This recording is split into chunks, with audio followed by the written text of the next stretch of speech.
السلام عليكم. صيام مقبول ودم مغفور إن شاء الله. ربي يقدرنا على الصيام والقيام. صحة فطوركم وصحة سحوركم. نبدأ بسم الله. وصفة من وصفات الوردة الأخرى، الوردة البيضاء. تحلية بسيطة جدا بالماء فقط، ما كانش حليب.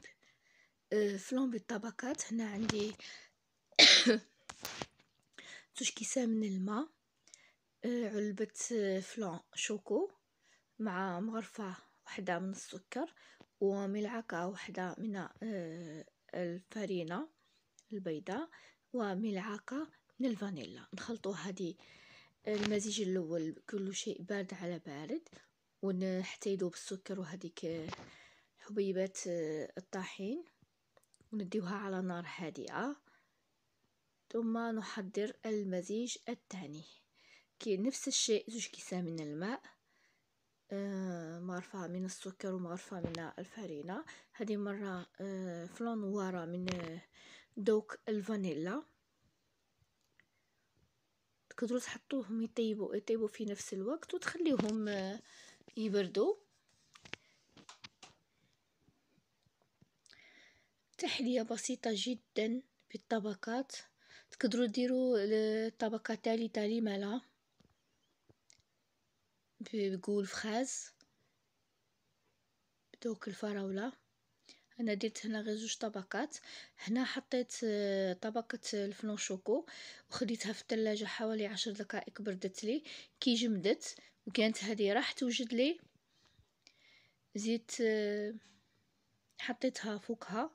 وقبل ما نحطها درت مقدار من لا كريم شونتيي.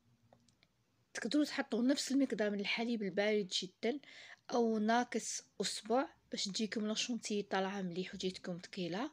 دوك نطلعها بالباتور وبالخفاقه الكهربائيه. يعني خطوات بسيطه جدا. ان شاء الله تعجبكم وصفتي البسيطه كبساطه اختكم الوردة البيضاء.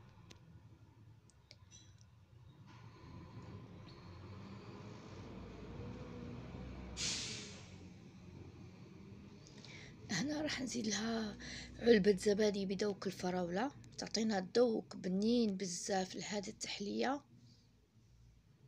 وزين نعاود نكملوا نطلعوا هذيك لا كريم شونتيي.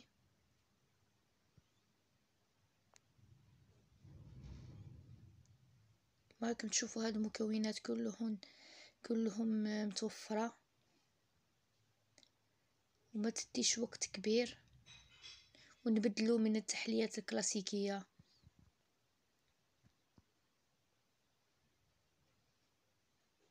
ما تنسوش قراءة القرآن كل يوم، في كل عقب كل صلاة قراو 5 صفحات.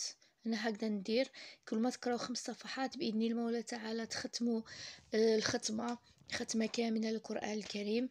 بعد ما درت هذيك الطبقه الاولى من فلان شوكو، راهي نحط في قطع الموز. قطعت هذه طرونش هكذا شرائح.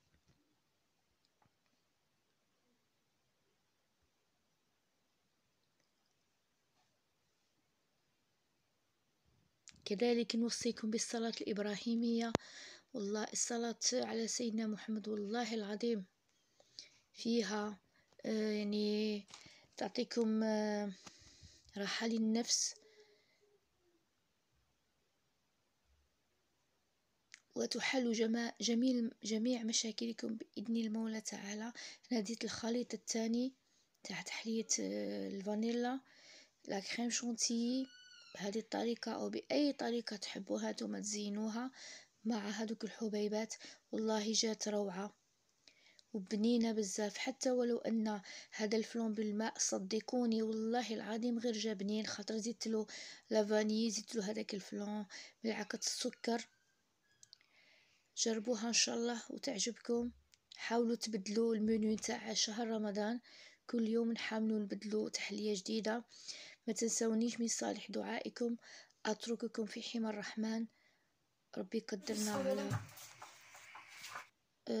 على طاعته، وربي ان شاء الله نكون من العتقاء من النار باذن المولى تعالى. السلام عليكم، في أمان الله.